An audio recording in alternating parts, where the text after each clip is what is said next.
ଗାତଟା ଛୋଟିଆ ଗାତ, ବେଶୀ ବଡ଼ ନାହିଁ, ଛୋଟିଆଟା କରାଯାଏ।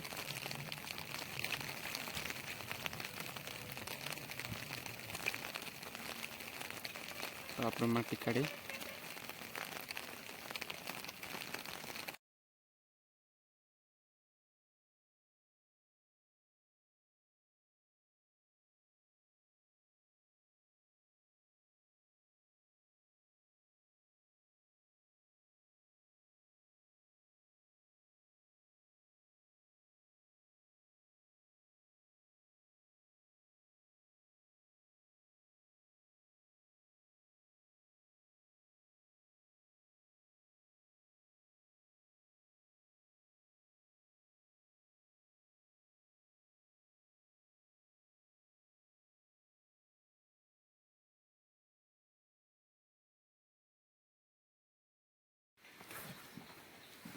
हेलो गाइज, आपण माने केमती अछंती? आशा करुच्ची समस्ते भलरे थिबे। तो समस्त को स्वागत मोर न्यू ब्लॉग रे। तो आज मु कोलाब नदी रे बुलिबा पई जाउची। तो सेठी कोन कोन कराउची, माने कोन कराउची नै, सेठी माछ धरिबा लोक थिबे। जदि माछ धरि थिले आपण मानकु देखैबी हला। तो वीडियो आरंभ रु शेष पर्यंत थिबे, बढ़िया मजा लगबो वीडियो। तो शेष पर्यंत थिबे, निश्चिंत थिबे हला, वीडियो को स्किप करिवेनी। तो चलो जीवा। तो गाइस बाहर केते वर्षा होची, बाहर ली जीवा पई जे बेसी वर्षा होची। एमती जाए के जाने कादो भी बेसी थिबो।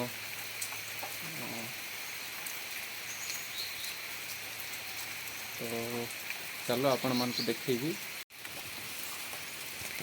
मु पूरा गेट अप रे बाहर ली जीवा पई।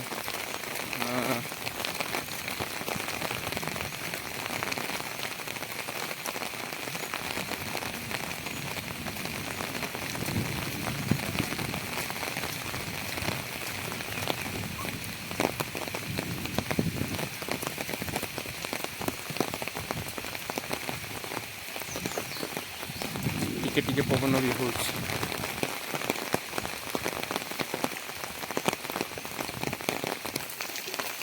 मो सांग को देखा आसती से ना कड़े जाइए, तो मु जड़े ही जी।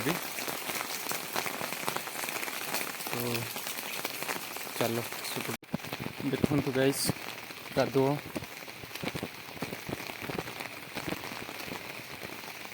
पूरा बेसी कादुओ अच्छे।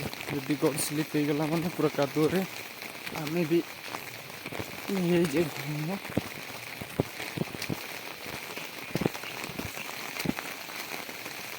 आपण मैंने समस्ते देखंतु, एंजॉय करंतु।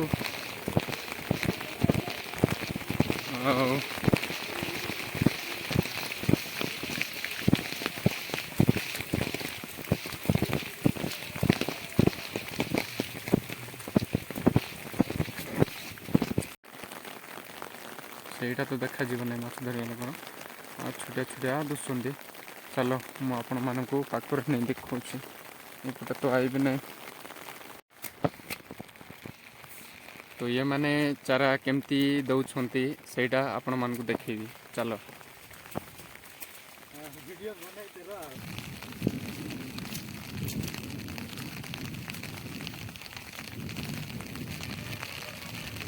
तापर जो खाद्यटा रखापी सीटी गोटे एटा कराए।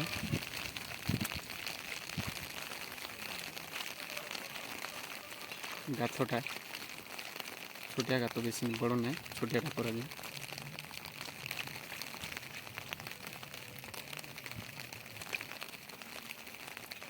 तापर माटी काढ़ी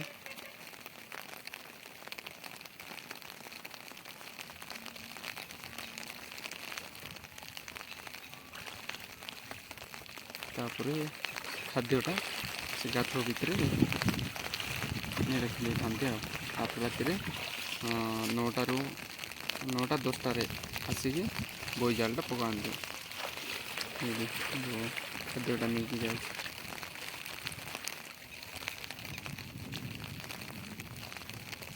ଏମିତି ସେଠି ଗାତ ଭିତରେ ରଖିଦେଇଥାନ୍ତି। ଦେଖିଲେ ତ ଗାଇସ୍, ଆପଣମାନଙ୍କ ପଟେ ଏମିତି କରାଯାଉଛି ନା ଅଲଗା କରାଯାଉଛି, ମୋତେ କମେଣ୍ଟ ମାଧ୍ୟମରେ ଜଣାଇବେ। ଠିକ୍ ଅଛି।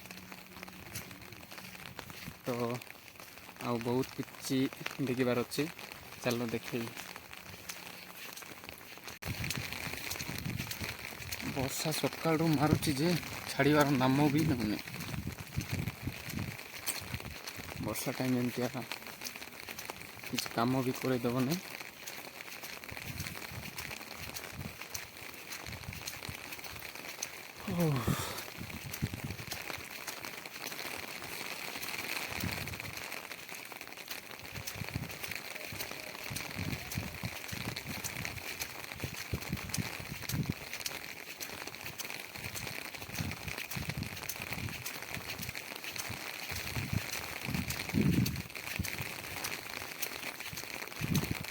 ଏ ପାଖରେ ଗୋଟେ ଦେବେ ବୋଧେ, ଏ ପାଖରେ ଗୋଟେ ଦେବେ।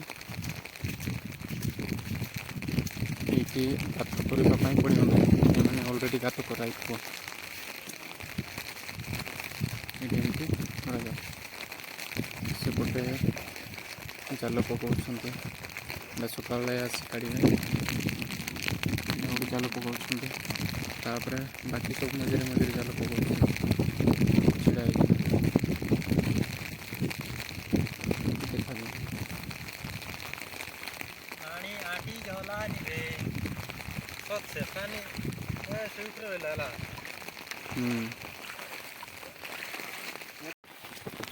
ଏଇଠି ଗୋଟେ ଦେବେ।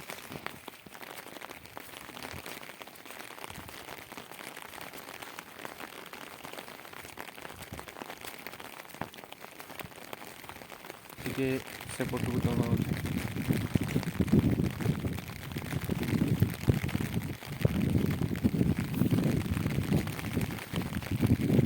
ହଁ ସାଙ୍ଗମାନେ, ଏପଟେ ଅଛି ଆମ ଗାଁର ପ୍ଲେଗ୍ରାଉଣ୍ଡ, ଆପଣମାନଙ୍କୁ ଦେଖେଇବି। ମାନେ କ୍ରିକେଟ, ଫୁଟବଲ୍ ଇତ୍ୟାଦି ଟୁର୍ଣ୍ଣାମେଣ୍ଟ ଯାକ ଏଇ ଫିଲ୍ଡରେ ହିଁ ହେବ। ବର୍ଷା ଯଦି ହେଇନଥାନ୍ତା ମାନେ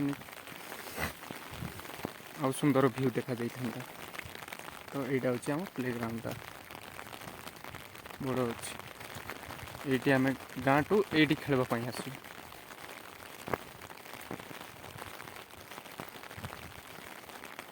ତ ଆପଣମାନଙ୍କୁ ନଦୀ ଦେଖାଉଛି।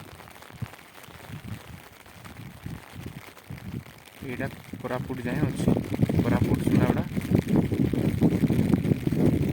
ନଦୀଟା ହେଲା।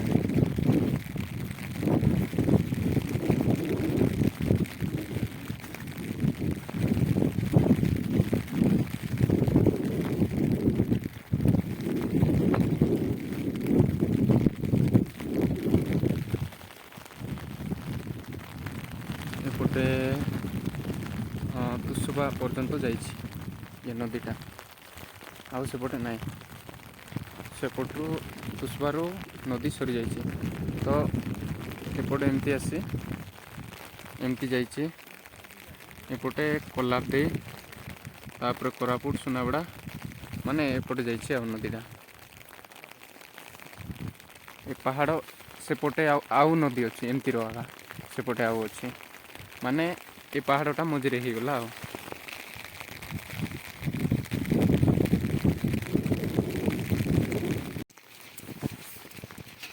ଏପଟେ ପୁରା ଚାରା ଯାକ ପୁରା ବଡ଼ ଦେଇଛନ୍ତି, ତ ଏମାନେ ଆଉ ଥରେ ଦେବେ।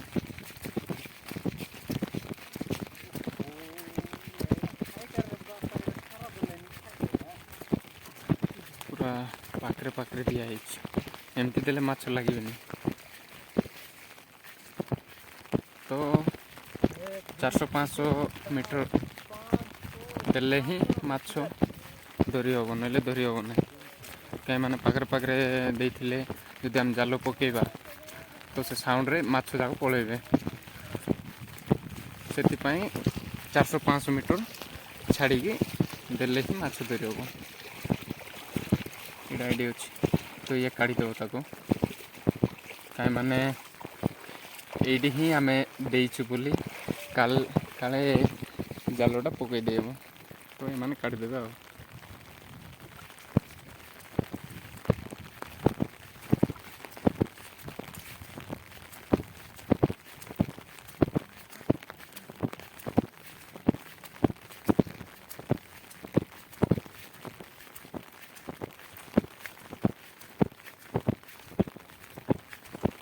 ତ ଏଇଟା ଗୋଟେ ଛାଡ଼ିଦେଲେ କ'ଣ ପାଇଁ ମାନେ ଏଇଟା ବେଶୀ ତଳକୁ ଅଛି, ତ ଏଇଠି ଜାଣିଯିବେ ସେମାନେ।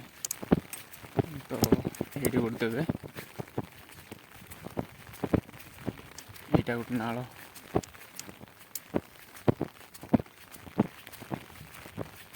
ଏଠି ମଧ୍ୟ ବେଶୀ ବଡ଼ ବଡ଼ ମାଛ ଲୋକମାନେ ବେଶୀ ଧରିଥାନ୍ତି, କାହିଁକି ମାନେ ଏଇଟା ଗୋଟେ ମେନ୍ ଜାଗା ମାଛ ଆସିବାଟା।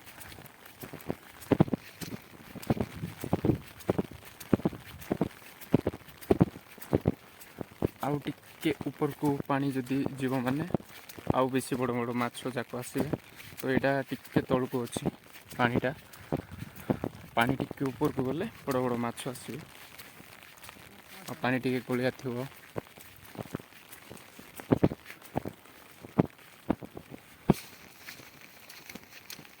ଏଇଠି ହିଁ ବଡ଼ ବଡ଼ ମାଛ ଯାକ ବେଶୀ ଆସିବେ ଆଉ।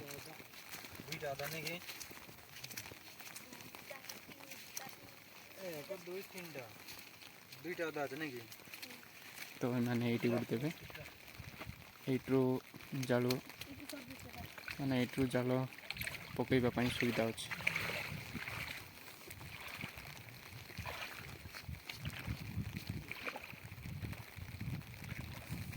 ଏଇଠି ଦେବେ, ପୁରା ଲମ୍ବା ଅଛି ଏଠି।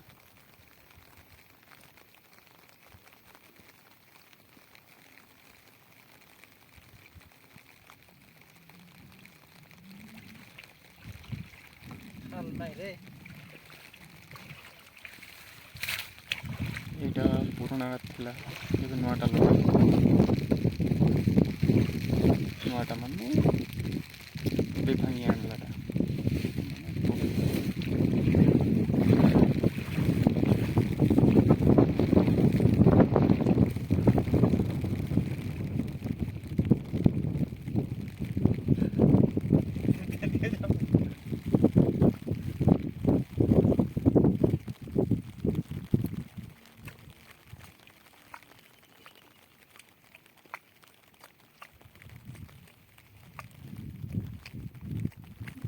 ଗାତ କରିବା ଅର୍ଥ ହେଲା ଯେଉଁ ମାଛର ଖାଦ୍ୟ, ଯେଉଁ ଚାରାଟା ବାହାରେ ନ ଯାଉ ବୋଲି। କିନ୍ତୁ ବାହାରେ ଏମିତି ଜାଗାରେ ଆମେ ଯଦି ଦେଇଥିବା ବୋଲେ ସେଇଟା ଚାରାଟା ନେଇକି ପଳେଇବ ମାନେ ପୁରା ଇଏ ହେଇଯିବ, ଚାରିଆଡ଼େ ଫେଲିଯିବ। ତ ଇଏମାନେ ଗାତ କରି ଦେଇଥାନ୍ତି।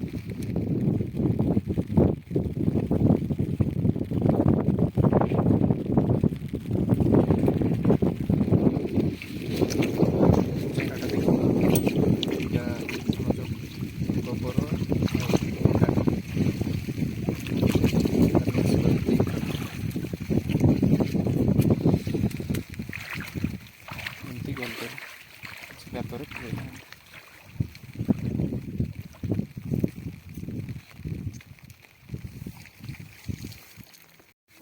ତ ଆପଣମାନଙ୍କୁ ମୁଁ ମାଛ ତ ଦେଖାଇ ପାରିଲି ନାହିଁ, ମାଛ କେମିତି ଧରାଯାଉଛି ସେଇଟା ଆପଣମାନଙ୍କୁ ଦେଖାଇଲି।